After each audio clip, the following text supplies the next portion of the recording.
Eu vim contar a minha experiência com o meu primeiro retiro Vipassana. Como que foi?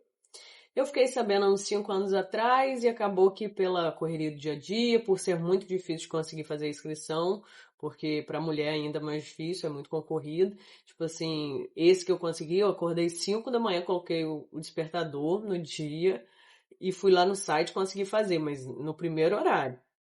E aí eu acabei que nesse mesmo horário enviei para uma amiga minha que já tinha feito. E aí ela resolveu fazer de novo e nós conseguimos conciliar e fomos juntos, que deu, nossa, um grande adianto na viagem, né? Porque fica umas 7 horas aqui de casa, seria muito mais complicado ir sozinho. E o caminho para lá também é um pouco difícil, um pouco de difícil acesso, né? Quando você chega na cidadezinha, que fica mais próxima, você pega uma estrada de chão que é bem complicadinha e tal, então ir sozinha ficaria mais complicado, mas Papai do Céu ajudou e eu consegui que minha amiga fosse. E aí a gente chegou lá, no primeiro dia você chega, você pode conversar com as pessoas ainda e nessa conversa você conhece um pouquinho de cada um e tal. Você faz a última refeição nesse dia, é um caldinho, porque você tá vindo da cidade, então ainda você precisa de mais, porque depois vai ser só fruta. E o que que acontece? Quando você vai para a meditação da noite desse primeiro dia, começa o nobre silêncio. O nobre silêncio. E aí vão ser os próximos 10 dias em silêncio, né? Como é a filosofia. Mas é uma filosofia linda, gente. A gente aprende moralidade, a gente aprende respeito, a gente aprende uma filosofia que engloba todos os aspectos da vida para você ser um ser humano mais completo.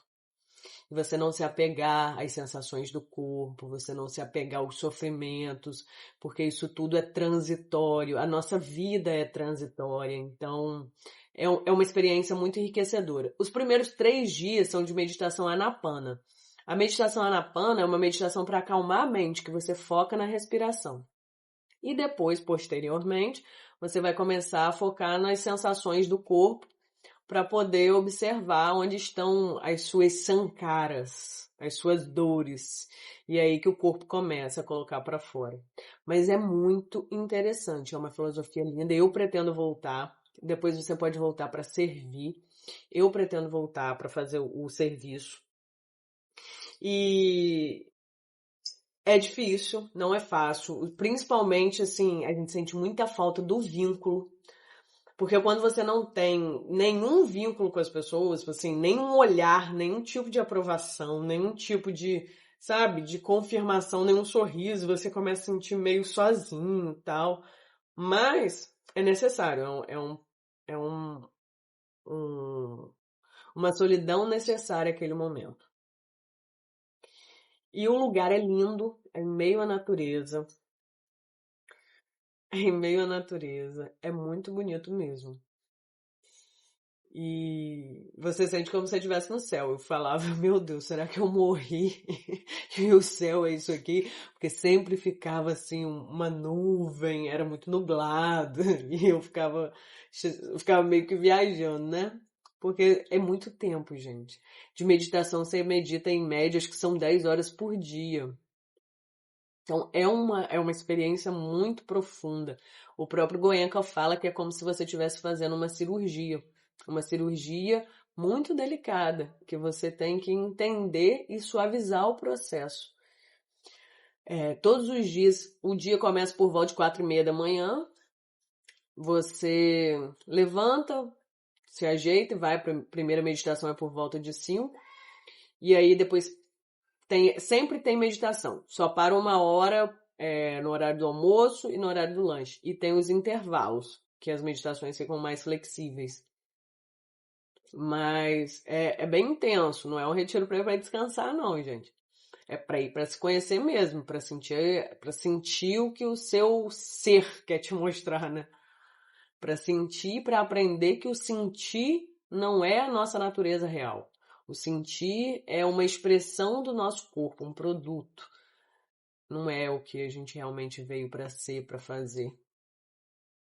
Essas sensações do corpo são grotescas, que levam a gente para lugares de sofrimento. Isso é muito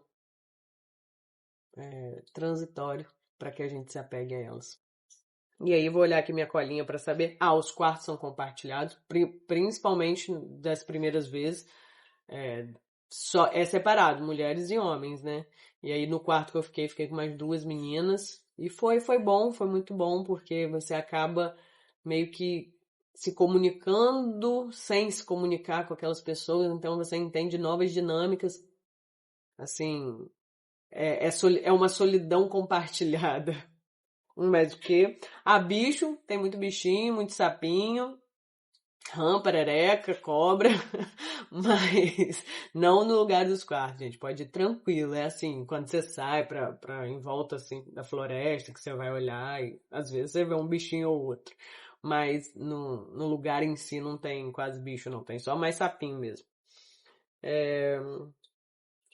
E é isso. Só mais uma coisa que você vai tender pode acontecer com você, a confundir a tristeza, o silêncio com tristeza, porque aqui quando a gente está quieto, né? Aqui no mundo real, quando a gente está quieto, quando a gente está em silêncio, quando a gente está sem sorrir, sem expressão, porque normalmente a gente está chateado e tal, e aquilo começa a reverberar dentro de você como se fosse uma tristeza. Mas com o tempo você vai começando a entender que não é tristeza, que é mesmo essa modificação de ambiente. Deixa eu lembrar se tem mais alguma coisa. Eu acho que não. Sim, claro que tem, né? A comida é maravilhosa, a comida é muito boa.